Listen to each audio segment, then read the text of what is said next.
하나님께 영광의 박수 올려드립니다. 저는 오늘 출애굽기 34장 4절에서 7절 말씀을 중심으로 하나님은 어떤 분이신가요? 라는 제목으로 함께 말씀을 나누려고 합니다. 우리는 교회를 다니면서 수없이 하나님을 믿습니다. 하나님을 사랑합니다 라고 이렇게 고백을 합니다. 그런데 우리가 하나님을 믿습니다, 하나님을 사랑합니다 라는 이 고백 뒤에 자연스럽게 따라오는 질문이 하나가 있는데, 그것은 바로 우리가 어떤 하나님을 믿느냐, 어떤 하나님을 사랑하느냐입니다. 흔히 사랑하는 연인들 사이에 주고받는 단골 질문이 하나가 있는데, 주로 제가 생각할 때는 대개 여성분들이 남성분들에게 하는 질문인 것 같습니다. 이렇게 서로 사랑하는 사이에서 종종 여성분들은 남자분들에게 이렇게 질문합니다. 오빠는 내가 어디가 좋아? 내가 왜 좋아? 이렇게 묻곤 하죠.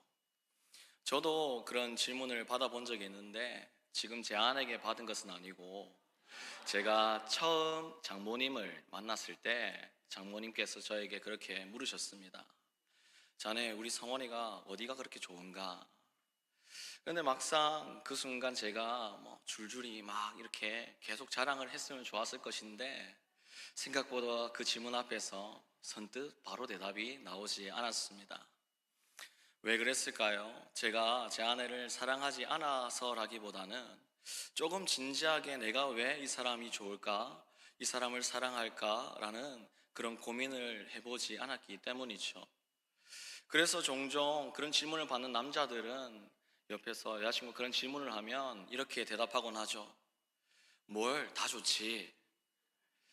하지만 그 대답이 틀린 것은 아니지만, 그 여성분들이 정말 그 남자분에게 원하는 대답은 그것이 아니겠죠. 어디가 좋냐는 질문에 여성분들은 조금 더 구체적으로 이야기하기를 아마 원할 것입니다. 우리의 신앙 고백이 이와 마찬가지가 아닌가 생각이 됩니다.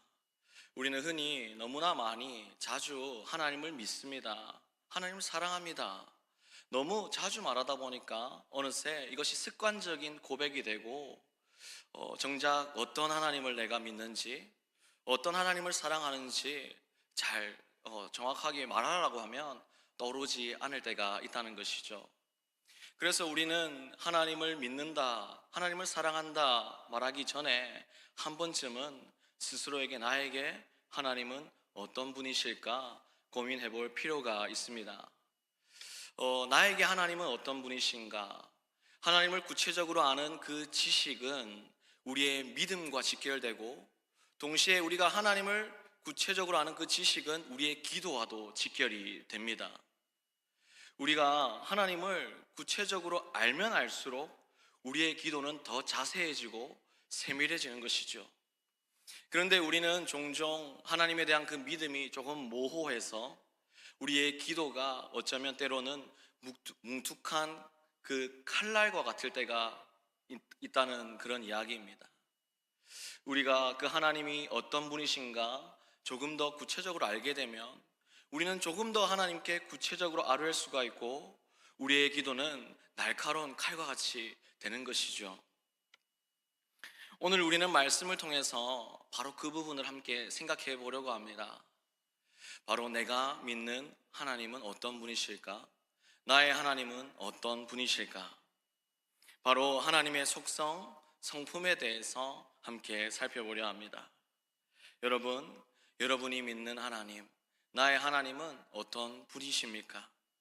먼저 첫 번째로 하나님은 언약에 신실하신 분이십니다. 오늘 말씀 4절 말씀 다 함께 읽어보겠습니다. 시작. 모세가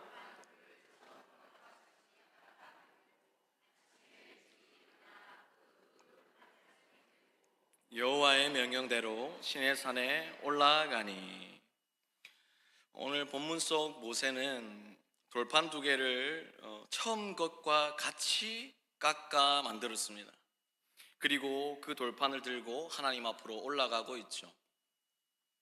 오늘 말씀 속에 모세가 돌판 둘을 처음 것과 같이 깎아 만들었다라는 이 말은 지금 이러한 모세의 행동이 처음이 아니라는 이야기입니다.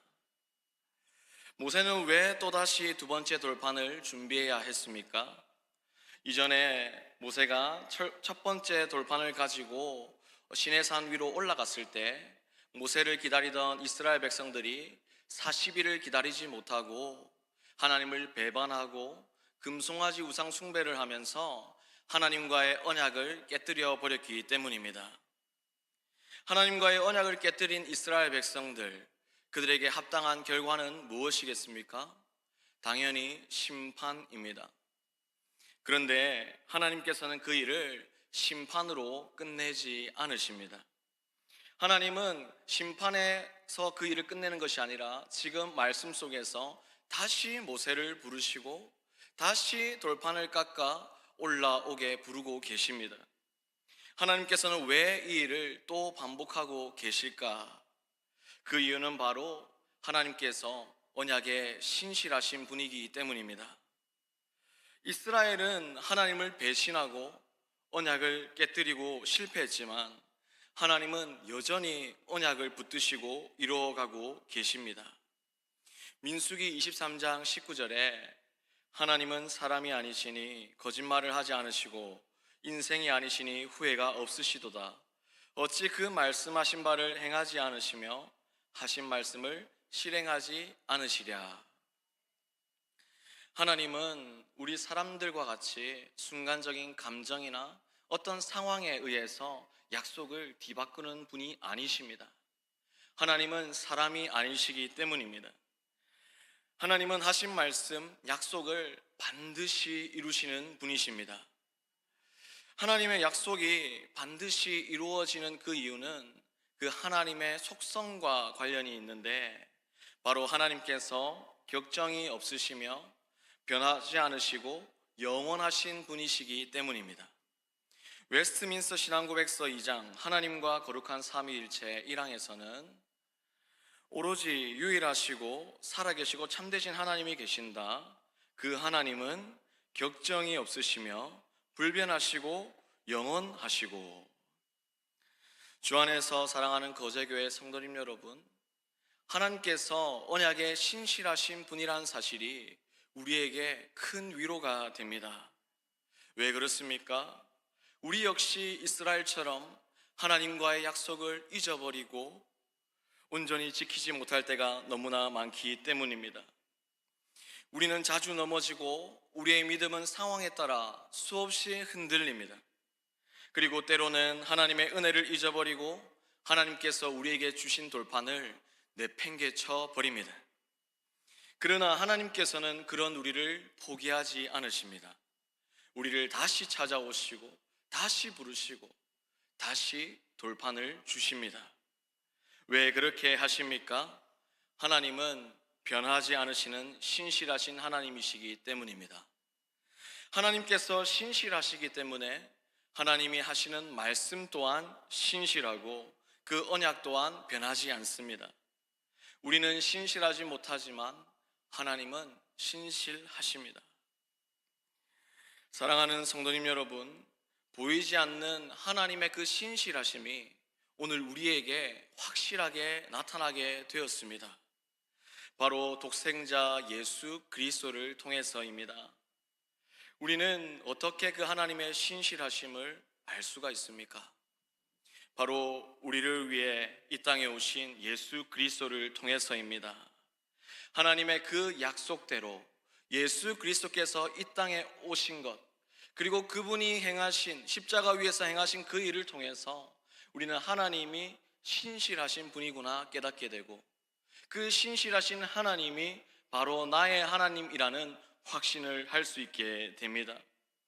하나님께서는 우리를 포기하지 않으시기 위해서 하나뿐인 아들 예수님을 포기하셨습니다. 예수님의 십자가는 하나님의 신실하심에 대한 하나님 자신의 서명과 같습니다. 그러므로 사랑하는 성도님 여러분, 우리의 믿음이 흔들리고 넘어진다 할지라도 두려워하거나 낙심하지 마시기 바랍니다. 왜냐하면 우리가 하나님을 붙들고 있는 것이 아니라 신실하신 하나님께서 예수 그리스도를 통해 우리를 붙들고 계시기 때문입니다. 신실하신 하나님께서 나를 붙드신다, 이것은 우리의 구원이 그 어떤 상황에도 흔들리지 않는다는 약속입니다. 신실하신 하나님께서 나를 붙드시기에 우리는 실패 중에도 소망을 가질 수 있게 되었습니다. 넘어진 그 자리, 믿음이 실패한 그 순간에 우리 자신을 바라보는 것이 아니라 하나님의 신실하심을 바라보고 의지하며 다시 일어서는 모두가 되기를 소망합니다. 지금까지 우리가 말씀을 살펴본 우리에게 또 한 가지 질문이 생기죠. 하나님께서 어떻게 이렇게까지 언약에 신실하시고 왜 이렇게까지 우리를 포기하지 않으실까? 그 이유는 바로 하나님께서 은혜와 사랑이 풍성하신 분이시기 때문입니다. 두 번째로 우리 하나님은 은혜와 사랑이 풍성하신 분이십니다. 우리 6절, 7절 말씀 함께 읽어보겠습니다. 여호와께서 그의 앞으로 지나시며 선포하시되 여호와라 여호와라.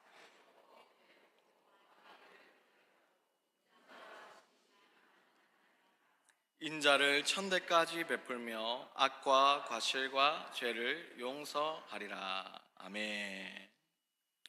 하나님께서 모세의 앞을 지나시며 다시 한번 자신의 이름을 말씀하시죠. 여호와라 여호와라. 여기서 하나님께서 자신의 이름을 두 번이나 이렇게 말씀하신 이유는 여호와라 여호와라 말씀하신 뒤에 자신이 어떤 분인지를 확실하게 말해주기 위해서입니다.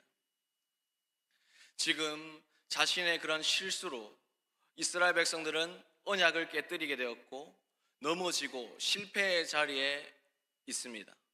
그런 이스라엘 백성들을 향해서 하나님은 자신이 누구인지 말씀하시는 것이죠. 여호와라 여호와라. 그리고 즉시 자신이 어떤 분이신지를 이야기하시며 그들을 다시 일으켜 세우기를 원하십니다. 어떤 분이라고 말씀하십니까? 6절 하반절 다시 보면 여호와라 여호와라 자비롭고 은혜롭고 노하기를 더디하고 인자와 진실이 많은 하나님이라. 인자를 천대까지 베풀며 악과 과실과 죄를 용서하리라. 아멘. 먼저 이 말씀 속에서 하나님은 은혜가 풍성하신 분이심을 우리는 알게 됩니다. 6절에 자비롭고 은혜롭고 노하기를 더디하고. 여기서 이 자비라는 말은 마지못해 베푸는 그런 어떤 행동을 말하는 것이 아닙니다. 우리가 종종 자비를 베푼다, 내가 자비를 베풀겠다 이런 식으로 말하는데 그런 자비가 아니라 이 자비는 부모가 자녀를 향해 느끼는 따뜻한 마음을 의미합니다.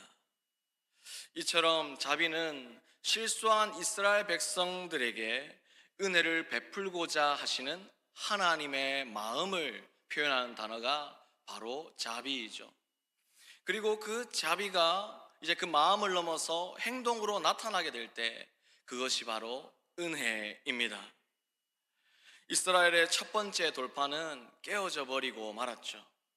그리고 그 돌판과 함께 그들 자신의 믿음과 순종도 완전히 박살이 나버렸습니다. 그러나 하나님은 또다시 그들에게 돌판을 주시고 그들을 용서하시고 또다시 그들을 언약 백성으로 부르고 계시죠. 바로 하나님의 은혜입니다. 또한 하나님께서는 노하기를 더디하시는 분이라고 말씀하십니다. 이 또한 하나님의 은혜를 말하는 그런 하나님의 속성입니다. 하나님께서는 언약을 지키지 못한 이스라엘 백성들을 향해서 충분히 진노할 권리를 가지고 계시는 분이시죠. 그들이 언약을 깨뜨렸기 때문에 충분히 진노할 권리를 하나님은 가지고 계십니다. 뿐만 아니라 그들을 완전히 심판하실 수 있는 능력도 하나님은 충분히 가지고 계시는 분이십니다. 그러나 하나님께서는 그렇게 하지 않으시고 그들에게 노하기를 더디한다 자신을 드러내시면서 자신이 오래 참는 자임을 말씀하고 계십니다. 도리어 하나님은 그들에게 진노와 심판으로 나아간 것이 아니라 도리어 오래 참으심으로 그들에게 은혜를 나타내고 계십니다. 하나님의 오래 참으심은 결코 약함이 아니라 넘어진 우리를 다시 일으키는 하나님의 강함입니다. 하나님의 오래 참으심은 우리에게 베푸시는 그 하나님의 은혜입니다. 이처럼 하나님은 은혜가 풍성하신 분이십니다. 다음으로 하나님은 사랑이 풍성하신 분이십니다. 6절, 7절을 다시 보면 인자와 진실이 많은 하나님이라 인자를 천대까지 베풀며 악과 과실과 죄를 용서하리라. 여기서 인자는 헤세드라는 단어로 하나님의 무조건적인 사랑을 의미하죠. 즉 어떤 순간에도 포기하지 않으시는 하나님의 사랑을 의미합니다. 본문에서 하나님은 지금 이스라엘 백성들에게 다시 두 번째 돌판을 주시면서 언약을 다시 세우시면서 그들에게 사랑을 베풀고 이런 사랑을 지금 보여주고 계십니다. 나아가 진실이라는 말은 하나님의 신실하심과 변함없으심을 의미합니다. 즉 하나님의 변하지 않는 신실한 사랑을 의미합니다. 이처럼 하나님께서는 우리가 흔들릴 때에도 변함없이 우리를 사랑하십니다. 설령 우리가 돌아선다 할지라도 하나님께서는 그 사랑을 거두지 않으시는 분이십니다. 그리고 하나님은 인자 그 사랑을 천대까지 베푸시고 악과 과실과 죄를 용서하겠다고 말씀하십니다. 이 말씀처럼 하나님께서는 은혜와 사랑이 풍성하신 분이십니다.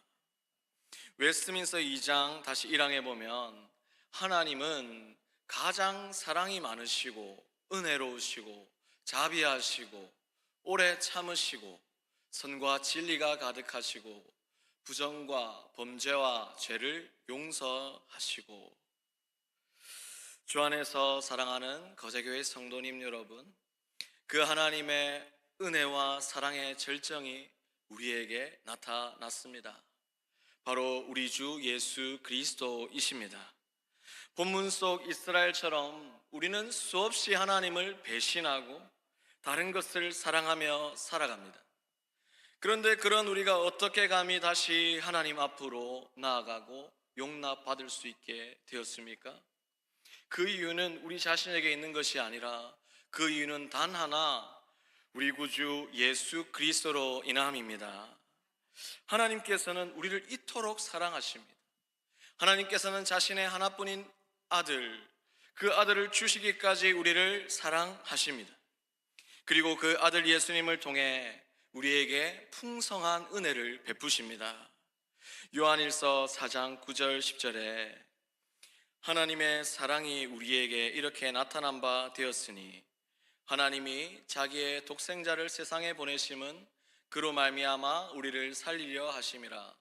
사랑은 여기 있으니 우리가 하나님을 사랑한 것이 아니요 하나님이 우리를 사랑하사 우리 죄를 속하기 위하여 화목 제물로 그 아들을 보내셨음이라. 아멘. 주 안에서 사랑하는 거제교회 성도님 여러분, 하나님의 풍성하신 은혜와 사랑, 우리 구주 예수 그리스도의 십자가를 바라보십시오. 아무런 죄가 없으신 하나님의 아들 예수 그리스도께서 나를 대신하여 십자가에 달려 죽으시고 부활하셨습니다. 그리고 그 이름을 믿는 자마다 하나님의 자녀가 되는 놀라운 권세를 주셨습니다. 이것이 얼마나 큰 은혜고 사랑입니까? 그러므로 사랑하는 성도님 여러분, 이 은혜와 사랑을 기억하고 날마다 우리가 그 십자가 앞으로 나아갈 때 감격하며 나아가는 모두가 되기를 소망합니다. 그런데 우리는 여기서 또 한 가지 질문을 하게 됩니다. 하나님께서 그토록 사랑과 은혜가 풍성하신 분이시라면 이스라엘 백성들에게 어떤 벌을 내리지 않으시고 언약을 깨뜨리신 이스라엘 백성들에게 진노와 심판을 내리지 않으시고 바로 용서하시고 그들에게 두 번째 돌판을 주셨으면 되지 않았는가? 하나님은 실제로 그들을 바로 용서하고 두 번째 돌판을 주신 게 아니라 첫 번째 그 잘못 이후에 그들의 죄를 분명하게 지적하십니다. 그리고 그들의 잘못으로 인해서 이스라엘 백성들의 많은 그 사람들이 죽게 됩니다. 우리는 종종 하나님의 사랑을 오해할 때가 있습니다. 하나님은 사랑이시니까 내가 어떻게 막 살아도 괜찮을 거야. 내가 어떤 죄를 지어도 다 용서해 주실 거야. 와 같은 이런 생각입니다. 하지만 이것은 결코 성경이 말하는 하나님의 사랑이 아닙니다. 하나님의 사랑은 죄를 무시하거나 덮어두는 사랑이 아닙니다. 하나님은 죄인을 사랑하시지만 죄 자체의 문제는 반드시 다루시는 공의의 하나님이십니다. 하나님은 사랑의 하나님이심과 동시에 공의의 하나님이시기 때문입니다. 세 번째로 하나님은 공의로우신 분이십니다.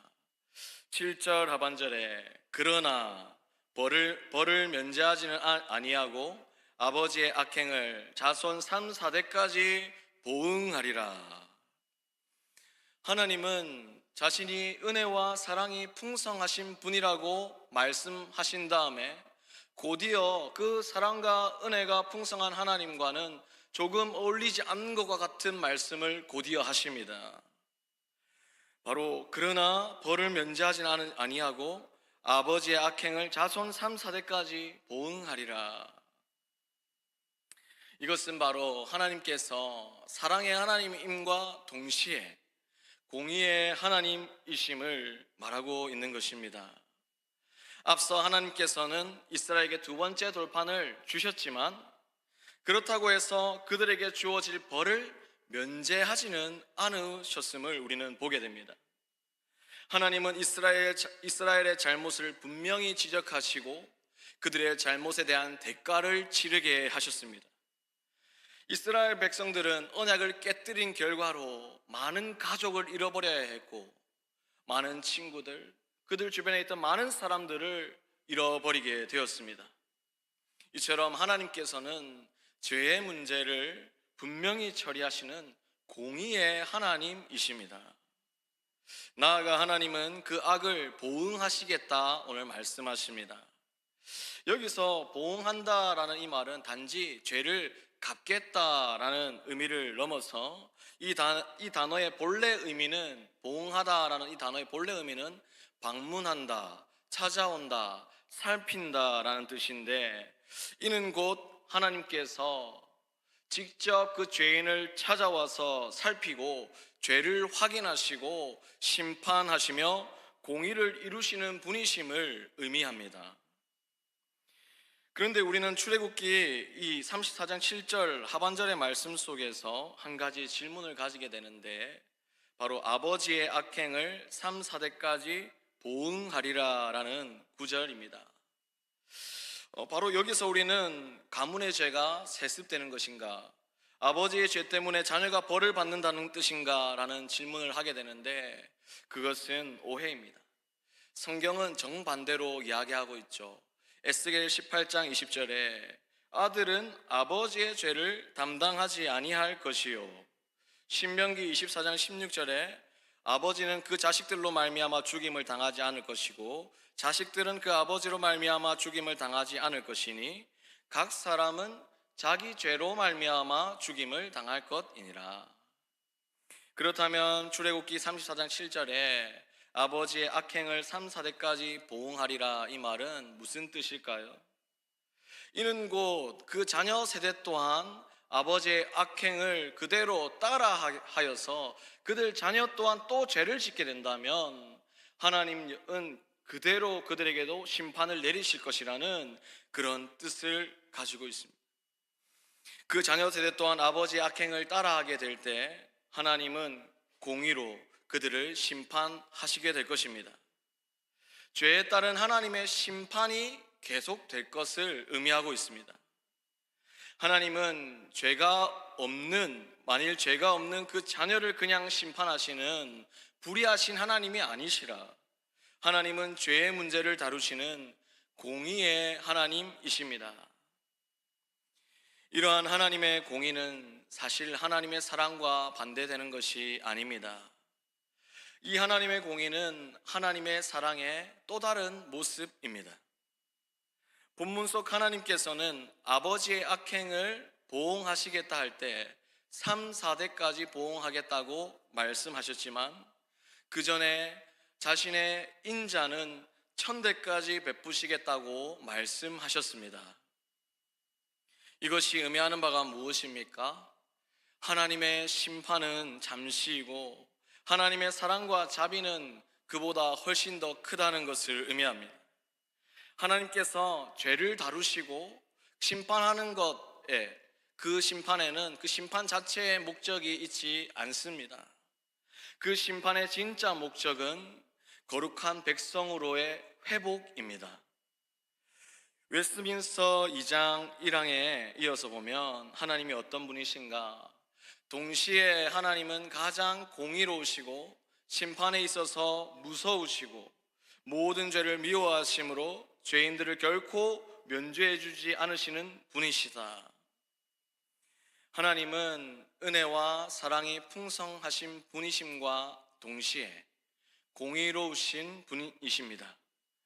그리고 이 하나님의 두 모습은 서로 대립되는 것이 아니라 모두 하나님의 깊은 사랑에서 비롯된 것입니다. 주 안에서 사랑하는 거제교회 성도님 여러분, 하나님은 죄의 문제를 분명히 다루십니다. 그런데 문제는 무엇입니까? 오늘 이 자리에 모인 우리 중 그 누구에게도 죄가 없는 사람이 없다는 것입니다. 그리고 그 죄에는 반드시 대가가 따라온다는 사실입니다. 그렇기 때문에 죄인된 우리에게 하나님께서 방문하신다는 그 소식은 결코 기쁜 소식이 될 수가 없고 도리어 두렵고 떨리는 심판의 소식일 뿐입니다.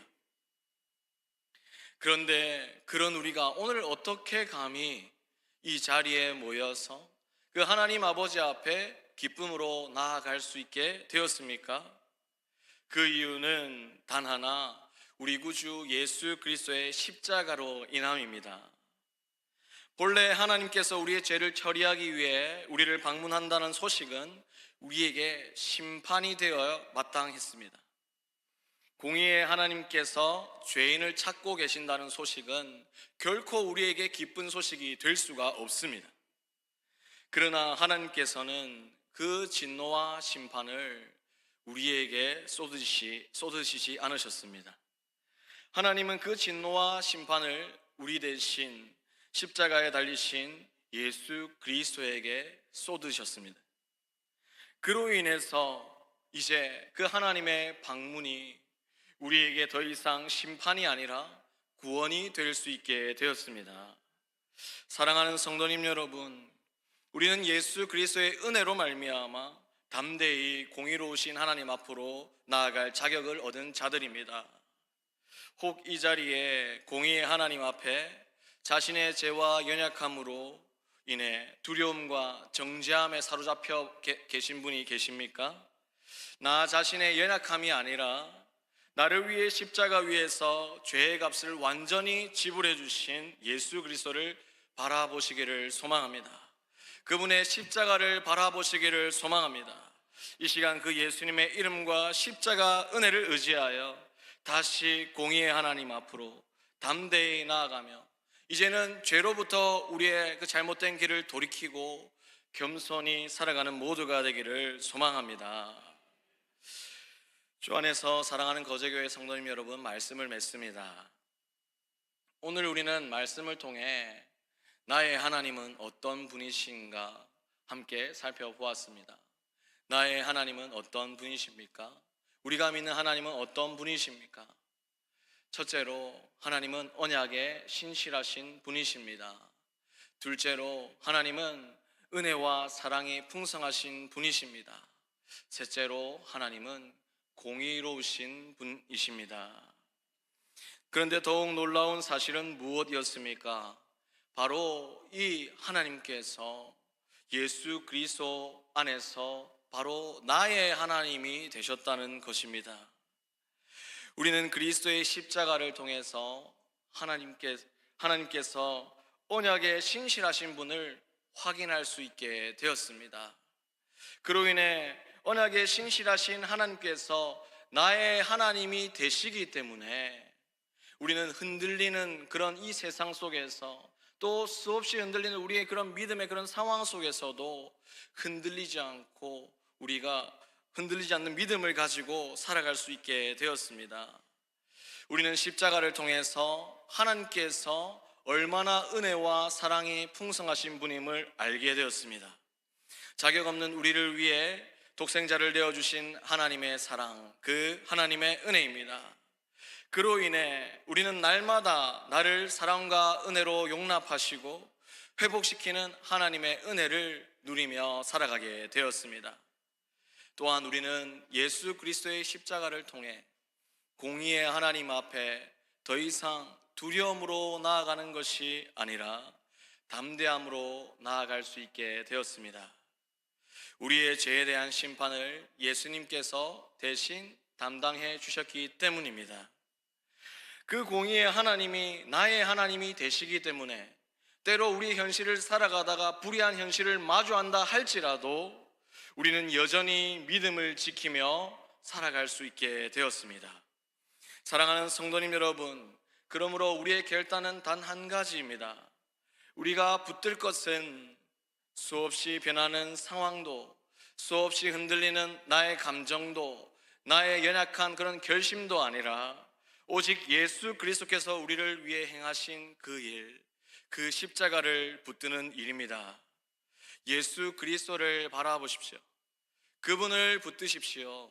그분 안에 살아가십시오.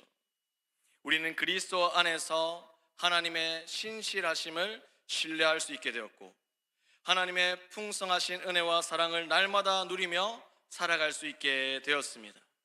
공의의 하나님 앞에서 우리 그 그리스도의 은혜로 말미암아 두려움이 아니라 담대함으로 살아갈 수 있게 되었고, 불의한 현실 속에서도 소망을 잃지 않고 믿음을 지키며 살아갈 힘을 얻게 되었습니다. 사랑하는 성도님 여러분, 예수 그리스도의 이름으로 말미암아 우리에게 주어진 가장 큰 복, 바로 하나님을 나의 하나님, 나의 아버지라 부를 수 있는 이 은혜를 누리며 살아가는 모두가 되기를 간절히 소망합니다.